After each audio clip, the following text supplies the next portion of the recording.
নমস্কার বন্ধুরা, সবাই কেমন আছেন?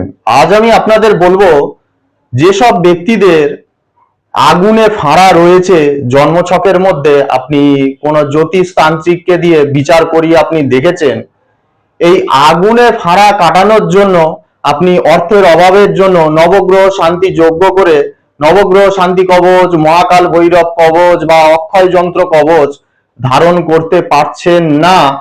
আগুনে ফাঁড়ার থেকে যাতে আপনি কিছু হলেও রেহাই পান, তাহলে এই ভিডিওটার অবশ্যই পুরোটা দেখুন।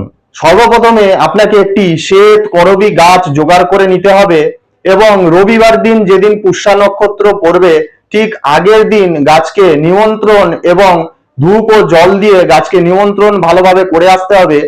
এবং রবিবার দিন পুষ্যা নক্ষত্র চলাকালীনই আপনাকে সকাল বেলায় আপনি ওই গাছের শেকড় বেশ কিছুটা পরিমাণ তুলে নেবেন। তারপর লাল সুতো দিয়ে বা লাল কাঠ দিয়ে আপনি যদি ডান হাতে ধারণ করেন, নারী হলে বাম হাতে, তাহলে আশা করি ঈশ্বরের আশীর্বাদে সেই ব্যক্তির আগুনে ফাঁড়া থেকে রেহাই পাবেন